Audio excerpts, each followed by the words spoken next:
Hi, so today we're going to be doing more simplifying radical expressions.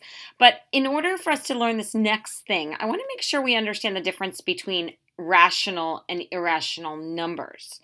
So rational numbers are numbers like, I don't know, 2, 1/3, -7. They're numbers, they're positive and negative numbers. They can be fractions. But we say that rational numbers are can be terminating decimals. And we work with a lot of rational numbers. But then there's also irrational numbers. And the first thing kids always say to me is the irrational number they know is pi.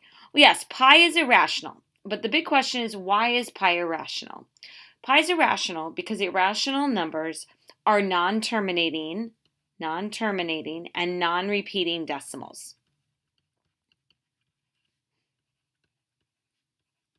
So terminating means they end. So that means that like 0.6 is a rational number because it terminates. Non-repeating.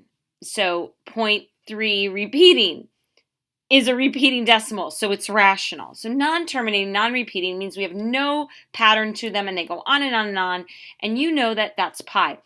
It's actually also roots that are not perfect squares. So like the square root of 2, that is in its simplest form, and the square root of 2 is a non-terminating, non-repeating decimal. If you try to calculate it, it's somewhere between 1 and 2. Why? Well, because the square root of 1 is 1, and the square root of 4 is 2. The whole number is 1 and 2. Those are rational numbers. So any root in between them is irrational.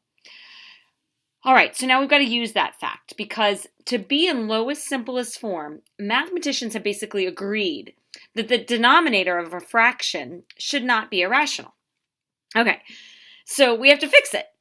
So we can do this by making the denominator rational. We call this rationalizing the denominator, okay? So we're making the denominator rational. So we're making it a number. So watch an example. If I give you 1 all over the square root of 2, well, I can see that the denominator has an irrational number. So I have to fix it. I have to make it rational. So I can do that. This is an expression, so I can't clear fractions, but what I can do is I can multiply by the number 1. The number 1 in this case that I want to use is the square root of 2 all over the square root of 2. I can multiply that because that's just the number 1. But what that's doing when I multiply, now I multiply across, and the top I'm going to get 1 times the square root of 2, which is just the square root of 2.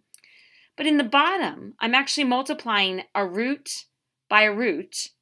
And we know that root 2 times root 2 actually gives me root 4, which is 2, a whole number. It's because I'm essentially squaring root 2.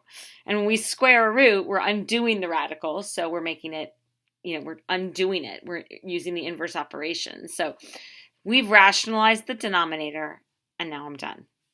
All right, you try. 3 divided by root 5. First, I see that there's an irrational number in the bottom, so I have to fix it by rationalizing the denominator, making it rational. So in this case, I'd multiply by root 5 over root 5. Again, when I multiply a root by another root that's exactly the same, that's going to give me root 25, which is the whole number 5. Hopefully you're seeing the pattern that you're going to be left with what's under the radical. But the top's going to become 3 root 5. Okay, so that's how we rationalize the denominator. Hope you have a great day.